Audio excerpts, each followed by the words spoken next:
that's something to look up to. And I was rejoicing that I will have an opportunity to listen to him today.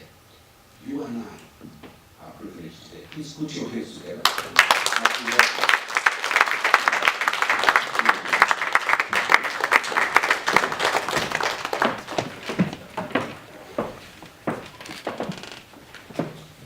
You know, one of the most difficult things about speaking in Nigeria is that you start with a long retinue of protocols.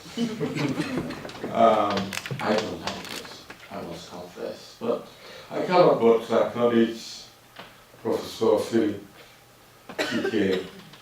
Odwoza for the wonderful speech that he gave us here. Very illuminating, very concise, well-researched. And I believe for the young people here, it will be quite stimulating. And you'll probably find me boring because I'm going to deal with very strong political issues, which may be difficult for some of you to understand. Second thing I want to say by way of protocol is to thank the Igbo community in Coventry for the very hard work that you're doing to come together, to promote our ideals, and to hold events of this nature that crystallize our essence and our relevance to the trending issues of our times. I want to tell you that if you do not have a house full of the 300 or more Igbos in Coventry here, as well as other Nigerians you may have invited, do not in any way be dispirited. Leon Trotsky and 3 people started the Red Army that metamorphosed into the Bolshevik Revolution and changed the face of Russia. You know that as we are here, apart from God, our very being was conceived by the conjecture of our parents in a very quiet and lonely environment. But they produce who we are.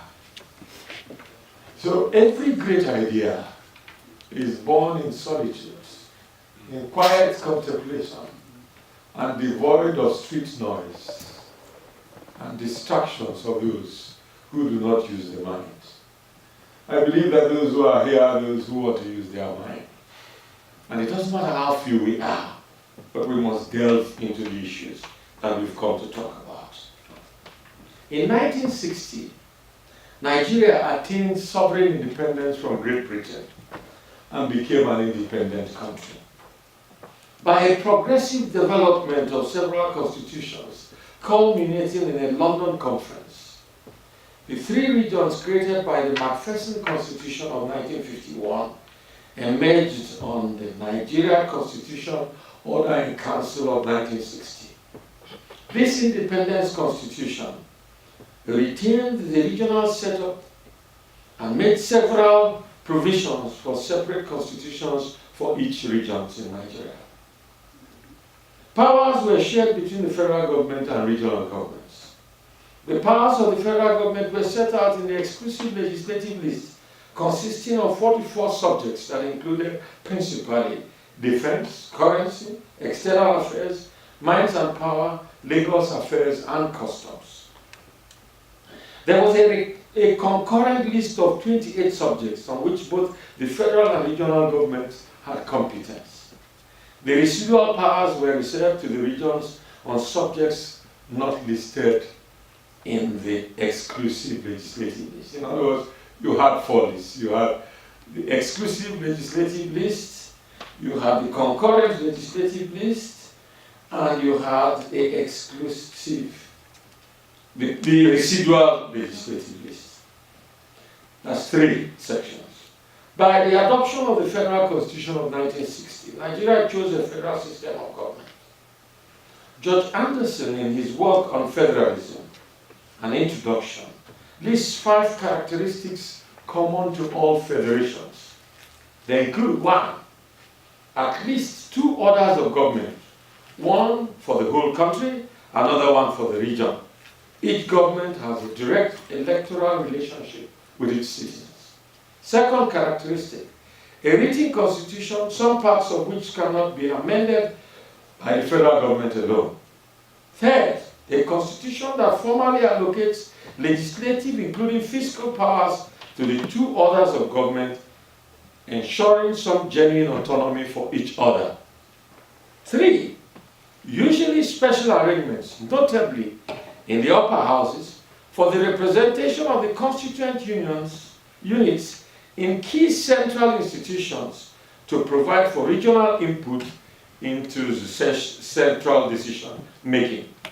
Five, an umpire, usually involving courts, but sometimes referendums or an upper house, to rule on constitutional disputes between the federal and regional governments. Finally, a set of processes and institutions for facilitating or conducting relations between governments. In conclusion, George Anderson stated that if there is an essence of federalism, it is that there are two constitutionally established orders of government with some genuine autonomy for each other, and the governments at each level are primarily accountable to their respective electorates. Now, what am I trying to describe? When we gained independence from Nigeria, we had a federal constitution. And I told you what George Anderson describes as a federal constitution. Two autonomous governments, regions and federal governments, with the regions delegating some of their powers to the federal government, but having exclusive autonomy on the issues that are their responsibility. And how did it work in Nigeria? The way it worked in Nigeria was that each area had its own native police, each area had its own customary court, its own high court, and its own Supreme Court.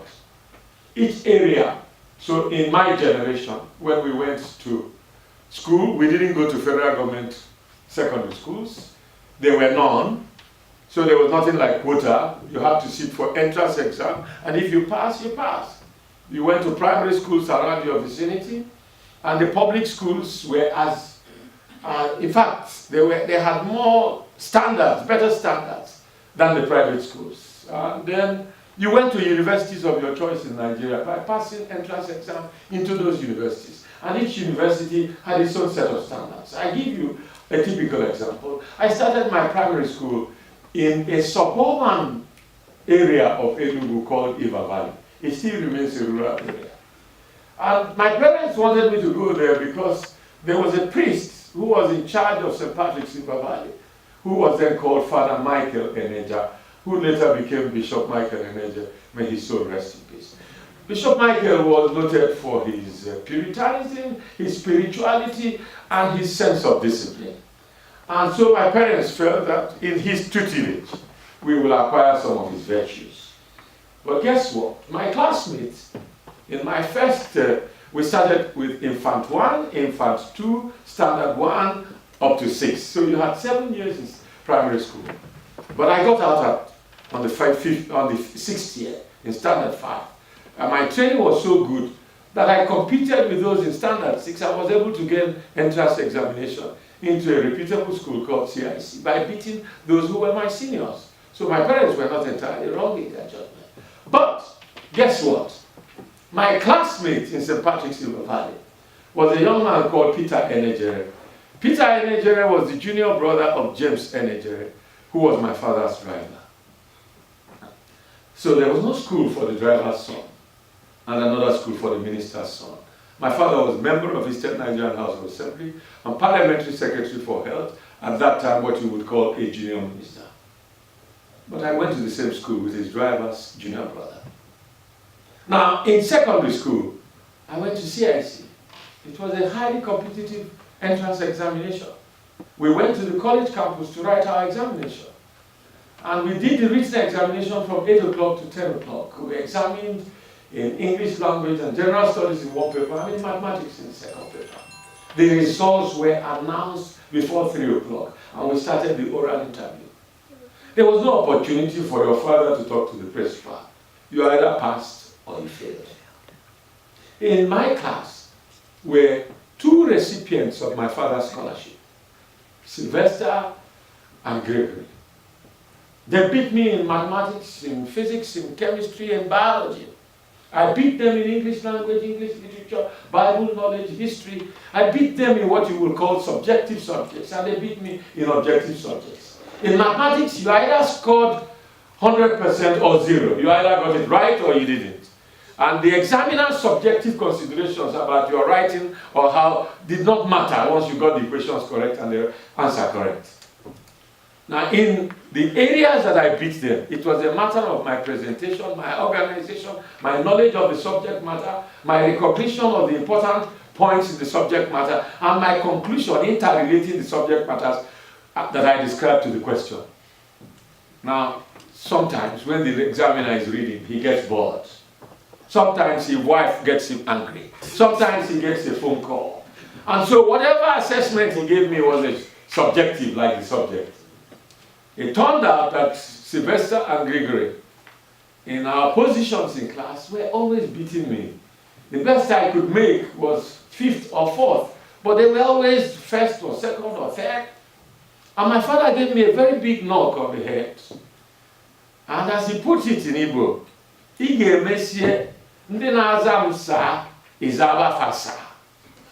Those who shall defer to me, you will, in your generation, defer to their children, because you have not acquired anything from me. The words obstinate, cantankerous, insubordinate, daft, stupid, idiot were used on me. I'm only characterizing the federal structure then and how it promoted it. I went to the University of Ibadan. I took entrance exam in a place called Aba. There was no center in Enugu where I lived. And our results were published in daily times, in order of merit, not in alphabetical order. I went to Ibadan University, and I dared to contest election as president of Students' Union in a Yoruba-dominated university. And at the end of the Nigerian Civil War, in 1970-71 session. And I won. Because a number of Yorubas were detribalized. They were not interested. The Yorubas are a very, obeying and culturally civilized community. They were not interested in where you come from. They were interested in what you had to offer. And so when I spoke and Nwodo spoke, they clearly chose me. The women folk in the student body were not as civilized as the core Yoruba. The women were more interested in the looks of the candidates. Somehow, forgive my vanity, but it looked like I was more. So this was the arrangement we had. The first oil well that Nigeria had was in a place called Onoibiri in what is now Bayelsa State. It was commissioned by my father as Minister of Commerce and Industry for Eastern Nigeria.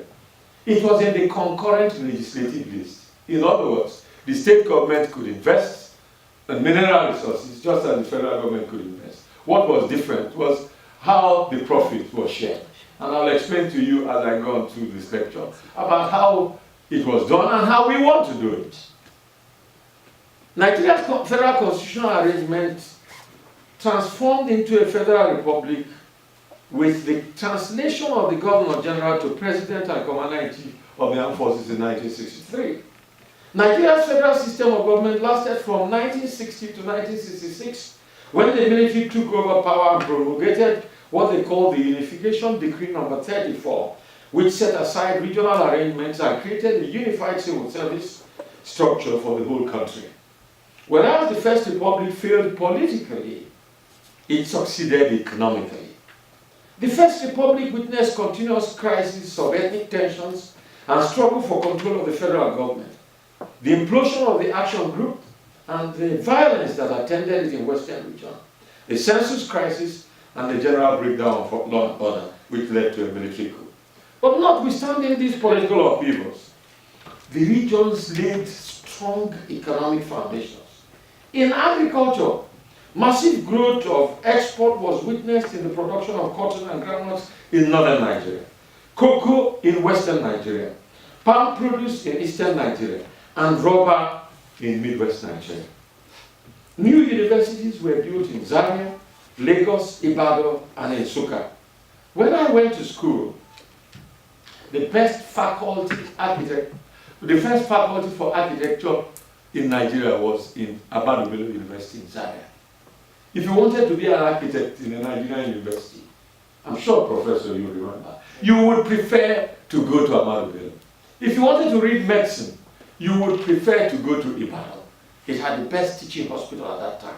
If you wanted to read engineering and the humanities, you would prefer to go to Nsukka. This was how it was in those days. If you wanted to read law, you wanted to go to University of Lagos. That was where the Professor Nwangwezes of the time moved from teaching in University of London to going to teach in University of Lagos. Now, we had import substitution industries in eastern Nigeria, for instance. We had the first iron and steel complex in the whole of Black Africa, MN Iron and Steel Factory. We had the second cement factory in the whole of Nigeria built there. The first was built by the British. The second was built by Okara's regional government in Okara. We had the second beer brewery built in Umuahia for Golden Guinea. The first built by Nigerian breweries in Lagos. We had the first roofing sheet industry, the MN roofing sheet industry. We had the first and only pottery built by a government complex where we manufactured breakable plates that were exported out of the country. That is a bush today, and totally unrecognizable. We had power generated from coal, and we had this mechanical movement of coal from Iva Valley to Oji River, propelled by some kind of mechanical rail system by which buckets of coal were transported, in a rail system, although it was an aerial rail, not a land rail. And as children, I saw them as we drove back to the village. I saw them overhead, higher than the electric poles, going gradually to Oji River. And power was generated in Oji River.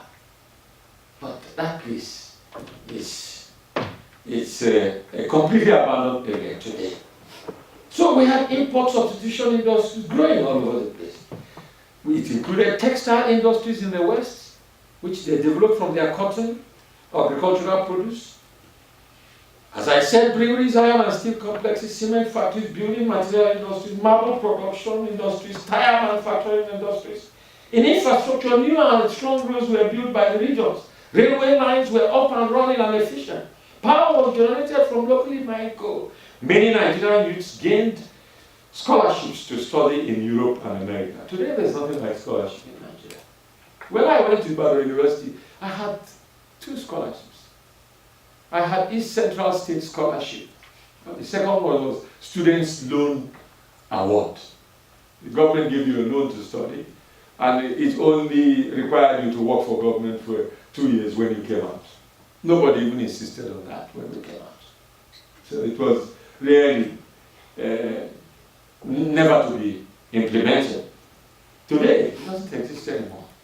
The essence of these scholarships was that the children of the less privileged, who were gifted, had opportunity to attain their potentialities.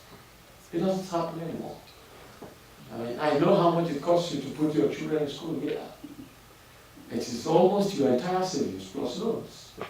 Worse for us who are in Nigeria, who have children abroad.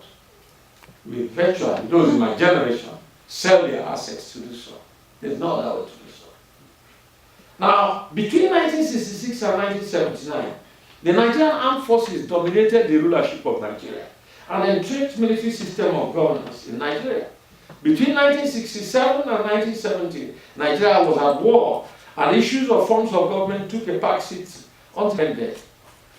The Arab-Israeli war intensified. Its effect on the consolidation of unitary system of governance in Nigeria was captured by Ambassador Humphrey Ojiako in his book, Nigeria, the Forsaken Road to Nationhood and Development, where he wrote, and I quote, "The impact was immediate, profound, and strategic.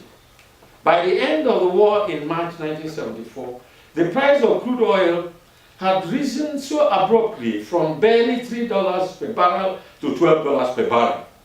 The sudden price hike put a lot of unexpected petrodollars in Nigeria's coffers, thus giving her relatively huge economic power all too quickly. As the country and her few privileged citizens basked in the new environment of greed and entitlement, the military ruling class tightened the noose of unitary governance with each section of the country. The further drift to unitary governance and the all-powerful control of government was clearly reflected in the progressive decline of the derivation principle in sharing national incomes between the federal government and the federating units from 100% in 1953. It means in 1953, if we had continued without the war in 1967, the Eastern Nigerian government would have had 100% of the resources or the gains it made from oil until 1964, when it changed to 50% and 45% in 1970. Derivation finally came to 20% in 1975 and ultimately in 1979 to 0%, and now 13%. Every attempt to amend the Nigerian constitution by the Babangida administration in 1979, the Abacha government in 1993, and the Obasanjo government in 1999 ended in consolidation of the unitary system of government. President Jonathan's constitutional conference would have whittled down the all-powerful federal government had it been more courageous and enabled a debate and enactment of its resolutions in the national and state assemblies. Right now, we remain under a unitary system of government, even though we are called the Federation. The 1979 and 1999 constitutions by which we have been governed in all our civil democracies since 1979 are impositions of military governments. None of these constitutions were subjected to a plebiscite, yet they begin with "We the people of Nigeria." The Southern and Middle Belt Leadership Forum, of which Ohaneze is a member, and other well-meaning Nigerians have called for a new constitution which must restructure our constitutional framework and take us back to something similar to what we had in 1963. The proponents of restructuring insist that Nigeria must have 6 federating units or regions. 2, a separate constitution for the regions, defining the relationship between the regions and the states within them. 3, an exclusive legislative list for federating units, which will include, among others, 1, domestic security, establishment of state and regional police, sovereignty over oil and national resources. 3, a judicial system that gives exclusive jurisdiction for matters under the exclusive legislative states for the federating units and allows them to have high courts, courts of appeal, and Supreme Court at the level of the federating units. 4, education, save for issues of national standards and many other items. The reason the entry for restructuring is to 1, reduce the cost of governance, limit the retarding influence of ethnic conflicts and fear of domination in public administration. 3, unleash a spirit of healthy competition among federating units for optimal development of the country and unbundle the federal government. Now let us look at statistical evidence that made the argument for restructuring compelling. As I speak to you today, Nigeria's external debt has grown from $10.3 billion in 2015 to $15 billion in 2017, and added another $5.5 billion in 2018, increasing our total external debt to $20 billion at the end of 2017. As I was leaving, I listened to the news before I boarded the aircraft, and the debt management office says it has now come to $22.4 billion. Our domestic debt has grown from 8.8 trillion in 2015 to 14 trillion in 2017. Domestic debt component for the 36 states rose from 1.69 trillion naira in 2015 to 2.9 trillion naira in June 2017. the Petroleum Products Pricing Regulatory Agency, PPPRA, announced on June 19, 2018, that the federal government's subsidy of fuel has risen to 2.4 billion naira daily from 774 million naira in March of 2018. The rise, according to them, is as a result of the high price of crude oil in the international market. Interestingly, whilst this huge expenditure is incurred, no provision of it has been made in our annual budget, nor has any reported increase been announced in our excess crude oil reserve account. The real situation is that we are running huge subsidy bills because our local refineries are not running at 100% of installed capacity, are unable to meet our domestic demand. Surprisingly, growth of new refineries capable of bridging the supply gap in the near future looks dim. One wonders why we can afford such drain from our national purse, which can guarantee loan for new refineries and resuscitate old ones, while we make a national sacrifice of higher petroleum prices for 2 years. Let me explain what I'm trying to say here. We have increased our subsidy for petrol imported into Nigeria from 774 million naira daily to 2.4 billion naira daily. In other words, every day our country spends 2.4 billion naira in order to make petrol affordable to the ordinary Nigerian. And we're the 7th largest country with crude oil reserves. And you wonder why it is necessary to waste such money. In Biafra, I was a soldier. In Biafra, we had blockage, economic blockage. There was no ship betting on any continental shelf close to Biafra. Every import was by air through Uri Airport. And in a day, the most that landed was 3 aircrafts. In a week, one of the aircrafts was blown to pieces in the air. In 10 days, the runway was damaged by bombing and was repaired within 24 hours. But we had ingenuity in Biafra. We made our own petrol. The crude oil was there. It was there in Okuta. It was there in Ekwema. And we could drill it with machines fabricated by our research and production units. And we were able to refine it. How did we do it? We made kilns made up of steel and surrounded by clay. You know what we call ajos in Igbo land, which we use to make clay blocks, which our forefathers used. It was used to insulate the steel in order to maximize the temperature of the crude oil when it is being boiled. And of all of you who read chemistry in your primary and in your secondary school would have come across what you call fractional distillation of petroleum. And at their various temperatures, it produced different products of fractional distillation, be they gas, be them diesel or petrol. Now, if we could do that in Biafra and power our armored vehicles, power our trailers, our buses and our cars, how can the giant of Africa, Nigeria, do this? First, they have rejected our research and production, human resources in Biafra, because we are not put in places where we can catalyze our reservoir of ingenuity into production of local refineries in Nigeria. If we could do it in Biafra, why do we not repeat it? Every province in Nigeria would have had a local refinery, and so it wouldn't need any of these important refineries that are assembled in our country. They are not doing that. All right, why don't we pay a higher price of petrol for 2 years and use the money that we are spending, 2.4 billion a day? I mean, look, if we have 2.4 billion a day, we'll have the most bankable refineries in every geopolitical zone in Nigeria. And Nigerians knowing that in 18 months to 24 months, there will be 6 refineries in all geopolitical zones, they would live with it, wouldn't they? But nobody wants to think in government. So this is what we are having. Now,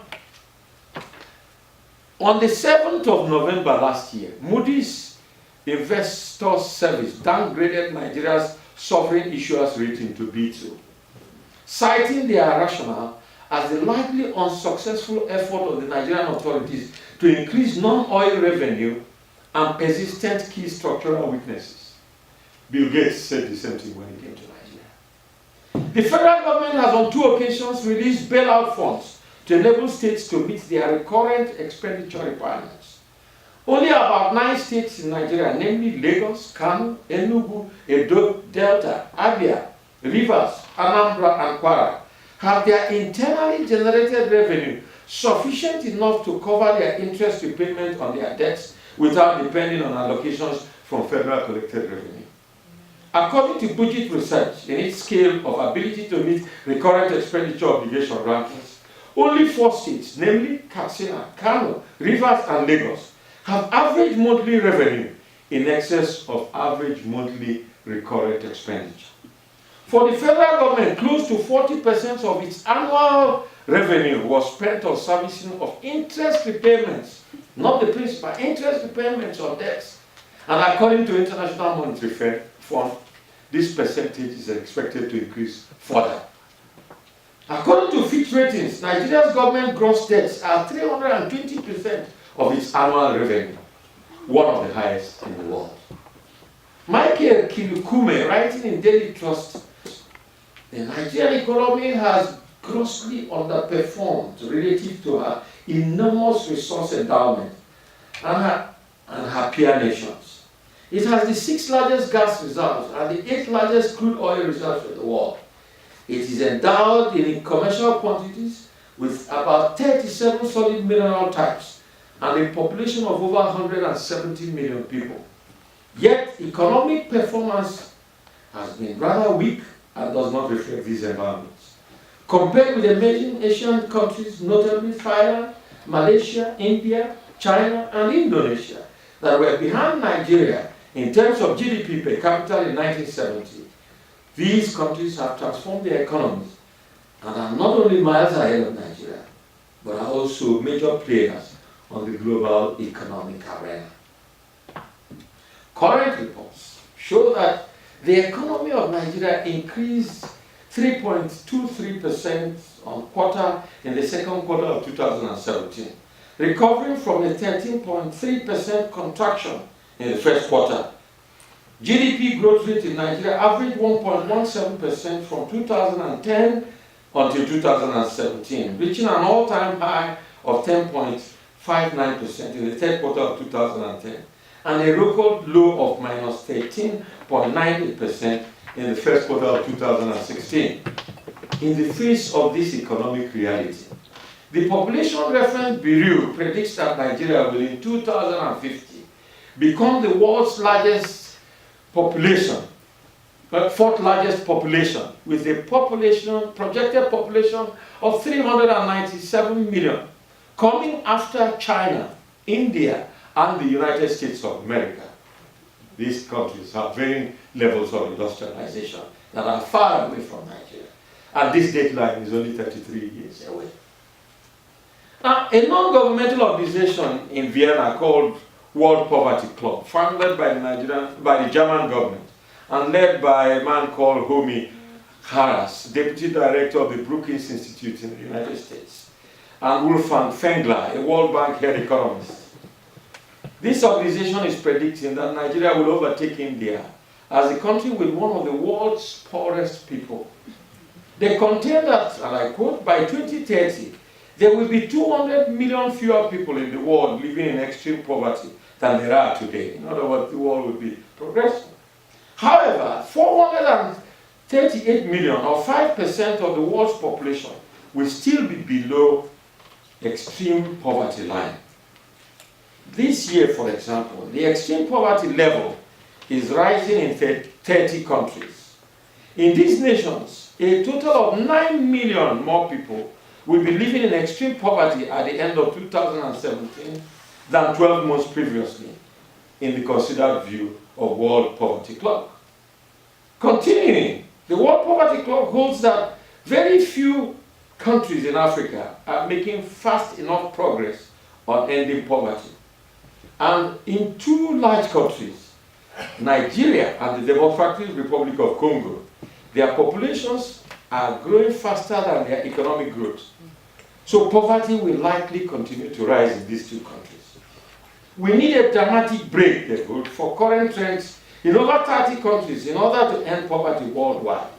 Nigeria's population in extreme poverty is rising today by 5.7 people per minute, and in the Democratic Republic of Congo by 3.6 people per minute. The situation in Nigeria is such that in February next year, it will overtake India as having the most people living in extreme poverty in the world at 82 million people. In 2011, 5 colonels of the United States Center for Strategy and Technology Air War College did a case study on Nigeria and the global consequences of its implosion, and came out with a conclusion that despite its best efforts, Nigeria has a long-term struggle ahead to remain a viable state, much less a top 20 economy. Faced with this grim economic outlook and a structure inimical to growth, what is therefore our way forward? Our growth model has to change for us to survive as a country. A model based on sharing of government revenue must give way to a new structure that will challenge and drive productivity in different regions across the country. This new model must take into account that factors driving productivity in today's world are no longer driven by fossil oil, rather by the proliferation of knowledge-based economy. The restructuring of Nigeria into small and independent federating units and devolution of powers to these federating units to control exclusively their human capital development, mineral resources, agriculture, and power, albeit with an obligation to contribute to federal government, is the only way to salvage our fledgling economy. Restructuring will devote attention to the new wealth area, promote competition and productivity as the new federating units struggle to survive. It will drastically reduce corruption as the large federal parastatals which gulp government revenue for little or no impact dissolve and give way to small and viable organs in the new federating units. Those campaigning against restructuring in Nigeria have painted an unfortunate and untrue picture that those of us in support of restructuring are doing so in order to deny northern states who have not yet any proven oil reserves of the ability to survive. This is unfortunate. The new model we propose for Nigeria recognizes that revenue in the world today is promoted by two main sources, namely human capital development, leveraging on technology to drive the critical sectors of the economy, and agriculture. 10 years ago, the top 10 companies in the world included the likes of ExxonMobil, Shell, and Total, all in the energy sector.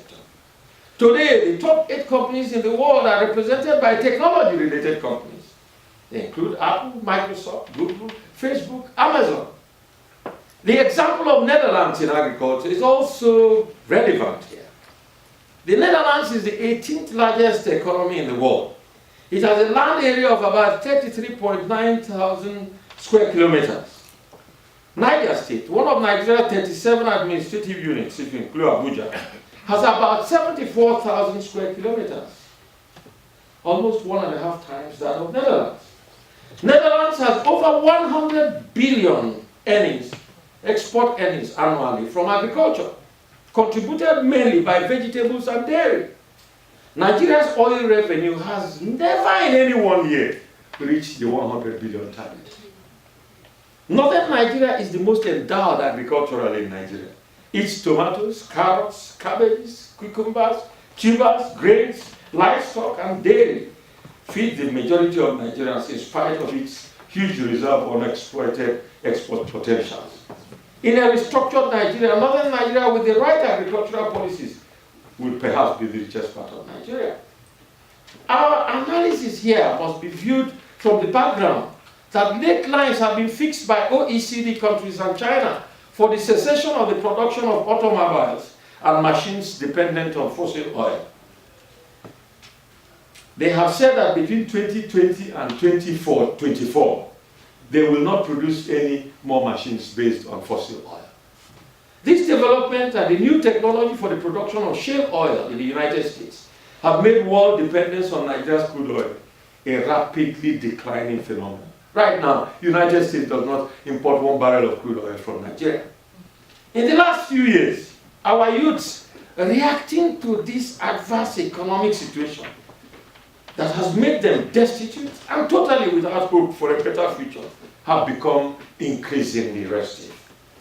The politically conscious ones amongst them have evolved into self-determination groups, some of which include IPOB, MASOP, YEDICOM, Arewa Youth, Niger Delta Republic, Middle Belt Republic. Of these groups, IPOB and Boko Haram have been designated as terrorist organizations by the federal government. This development in relation to IPOB is unfortunate. Boko Haram is an armed organization which has attacked and occupied Nigeria territory, hoisted its flag and appointed local authority governors. It has abducted and abused Nigerian women, kidnapped and imprisoned many, and killed over 200,000 people. It is still involved in guerrilla warfare against Nigeria, yet the federal government is negotiating with them. No member of Boko Haram captured by the military was put on the trial until after my Chattanooga speech in September last year. Members of this federal government are on record for condemning the previous government for brutal murder of Boko Haram members and condemning the retired chief of army staff for zealous prosecution of anti-terror campaign. Members of the sect who confess to a change of mind have been received along with their abducted female partners in our presidency and rehabilitated into IDP camps. The declaration of IPOB as a terrorist organization is, in my view, horrid, unfair, and not in conformity with the intent of the law. Whereas I am not completely in agreement with some of the methods of IPOB, like its inappropriate and deficient broadcast. The uncontested evidence given by the Attorney General of the Federation in an interlocutory action claiming that IPOB attempted and or actually stole guns from law enforcement agents are, if proven, merely criminal offenses. They do not constitute enough evidence to meet international law definitions of a terrorist organization. Happily, the United States Embassy in Nigeria shares this conclusion and asserted that the United States government does not recognize IPOB as a terrorist organization. This same unarmed IPOB that is being stigmatized by the Nigerian government had its members murdered in Asaba, in Nkpo, in Aba, and in Port Harcourt, simply for having public demonstrations without the federal government ordering a judicial inquiry into these murders. Instead, after I called for one, and Amnesty International gave evidence that 150 of them were killed, the Chief of Army Staff set up an inquiry composed of 7 and retired members of the armed forces, thereby compromising the rules of natural justice, which prescribes that you cannot be a judge in your own court. The treatment of IPOB is unfair, discriminatory, and an overkill. They see the move as an attempt to encourage a profiling of evils in the international security arena. We know other self-determination groups in Nigeria that are armed and have destroyed government and private sector installations and wealth that government prefers to negotiate with rather than label them as terrorist organizations. Fulani herdsmen, otherwise called the Fulani militants, have ravaged farms in the Middle Belt, Southwest, and Southeast Nigeria, killing several farmers in the process. In January 2016, they killed 500 farmers and their families in Agatu in Benue State. This year alone, over 1,000 people have been murdered by them in the Middle Belt, and many more displaced from their homes. In Enugu State, they murdered more than 100 farmers in Ikpabi, in Limbo, in April 2016. Photographs depicting them with automatic rifles trend the entire world media. Yet, not one of them is facing criminal charges. Nor is Operation Python dance being conducted in the areas where they ravage and kill, and the federal government describes them as criminals and not terrorist organizations, notwithstanding their classification by the Global Terrorist Index as the 4th deadliest terrorist group in the world. See British Independence newspaper of 12th July 2016, which indicated that Fulani herdsmen killed 1,000 people in 2014. The recent deployment of soldiers in the southeast, called Operation Python Dance, is in my view unfortunate. Deployment of army is only allowed in the circumstances of insurrection, terrorism, and external aggression, not in preventing of killing of priests or fighting kidnapping, as the army says. And this is constitutional. And in those circumstances where they can be deployed, leave of the Senate must be sought. This brazen impunity in dealing with matters which concern the Southeast is provocative. Distinguished ladies and gentlemen, our country stands on the edge of a precipice. As we approach a general election, we must embrace it as the last opportunity to salvage our sovereignty. Only restructuring can save us. Any party that does not support restructuring in our country is singing its own non-liberties. Quite often, when I address an enlightened audience like this, I like to make a very philosophical distinction between self-determination and restructuring. Those who want self-determination want us to secede from Nigeria. They want us to have a referendum. They recite international organizations' instruments that allow countries to organize referendum and to determine the self-determination of any of their groups. That is a very noble objective, but it has very great difficulties in terms of implementation and realization. Why do I say so? I give you extant examples globally. There is a country called Morocco, which has a group in it called the Sahrawi Arab Democratic Republic.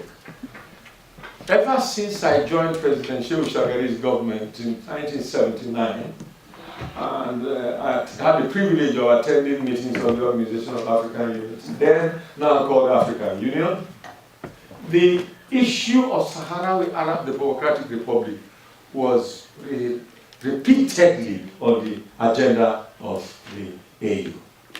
It's still not solved till today. We are all witnesses of the Catalonian example in Spain.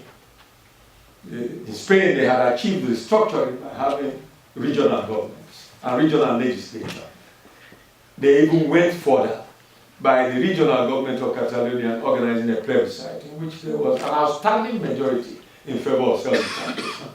We can't even organize one like that because we have state electoral commissions whose statutes only allow them to organize state local government election councils. So they are not allowed, empowered by law to organize referendum, nor are they empowered to have a coalition of all state electoral commissions to organize something outside the statutes that establish them. So from a procedural point of view, we are already jaundiced by the legislation that created the states, which were, of course, legislations that were not subject to public acclamation or support. There was no referendum for them. But, you know, this is the law. This is the law that governs us today. And without it, there is chaos. So we are almost forced to comply with it, even though it is not in our will. Now, all the functionaries of government are elected under this law. So we have more or less acquiesced to it. Any attempt to subvert it will be seen as treasonable because it will be seen as questioning the law. And they will turn the full arm of the law against you. In a country where the security apparatus functions outside the proclamations of the Constitution that every federal organization must reflect a federal character. In Nigeria, all the 16 military and paramilitary organizations are commanded by people outside Eastern Nigeria or Southeastern Nigeria. We have been declared technically incompetent or unreliable to head any military or paramilitary organization, which dramatizes our hopelessness in a country called Nigeria. But if you can't achieve secession, you can achieve restructuring. Right now, by an initiative of Ohaneze, which first met Afenifere, and between Afenifere and Ohaneze, we met the South-South partners, And between the three of us, the Middle Belt came and joined us. 4 regions of Nigeria have declared intention to have restructuring or not to be part of Nigeria. So, ịma na ndị Igbo si na iji jibere n'ife na digiri na-eji ala were egwu ya. O nwere ka ị ga-esi wee chụ ife ị na-achụ. Olizie nke nwa na-achụ ya ịchụzi enwere isi. So in international parlance, every major security confrontation is fought in 2 alternative ways. It is either fought militarily or it is fought diplomatically. If you fight it militarily, you must be prepared to lose innocent people, lose cities and property. Now, no generation survives a war 2 times in this generation. The Igbos were 3.5 million Igbos were killed during the Nigerian Civil War. Now, I know that about 1.5 million people were killed in the war fronts and in the areas that invaded us. I know that about 1.5 million people were killed by starvation. They died purely out of starvation. There was no way food could come into the place. We were constricted into a very small land area where cultivation was difficult because all the young men who would cultivate were in the war front. And the very little land that was being cultivated could not produce enough food to meet the millions who were there. Look, I've taken a census of Igbos in northern Nigeria since I became President General of Ohanese. And we are 11.6 million in northern Nigeria. We are doing our census in Lagos now. We've done an election from the wards to local government in the 58 development areas in Lagos State, otherwise called local government by the Tinubu administration. And as I left Nigeria this week, they had reached 3.8 and they are still counting Igbos in Lagos State. So you can imagine compressing all these people into one land in a war situation. We will be overexposing ourselves. Now there are 1 million Igbos in Ghana. I have sent members of my executive because they are divided into 2 factions in the Ohanese executive. I have dissolved both and appointed a caretaker committee. In China, they told me they have 500,000. In South Africa, they have equivalent number. I haven't taken an inventory of those in Europe, but I am sure they will threaten the number in South Africa or in China. In America, it is gargantuan. We are the largest ethnic group in America, and we are the ethnic group with the highest income average in the United States, higher than the American average income. Something to clap up for ourselves. You know? But this is not a population you want to waste in military exigency that you do not have the guarantee of success. It is one that recommends a diplomatic move. Now, 4 regions are asking for one instead of 1 region. So nobody will have Operation Python that's in 4 regions at the same time. Doesn't it make sense? Yeah. Secondly, if it is a matter of vote, 4 regions will outvote 2 regions. And right now, as I left Nigeria, and I'm sure you read in the social media, every major presidential candidate in the opposition has signed up to restructuring. Every major one says restructuring is the way. I mean, Saraki endorses restructuring.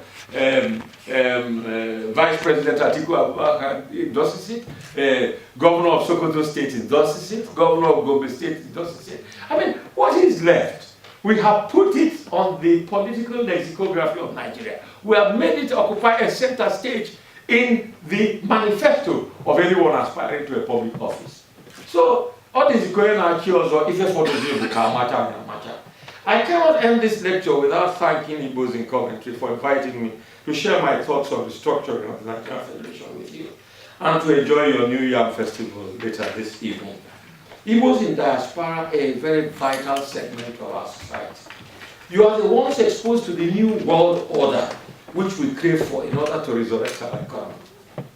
You are the ones with diverse skills which we need to retain our workforce and to plug into a new world order. You are the ones with a new vision of political leadership. Ohanese counts on you to join hands with our political leadership to achieve a restructuring of the Nigerian Federation and to promote the emergence of an eastern region, which will be the fastest growing region in Nigeria. I'm confident that you will not let us down. I thank you for your kind attention.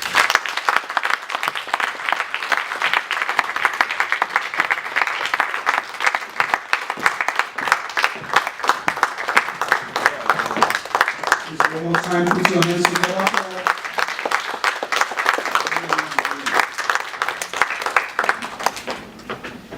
If you know you were not tutored, you were not lectured, you gained nothing, put up your hand.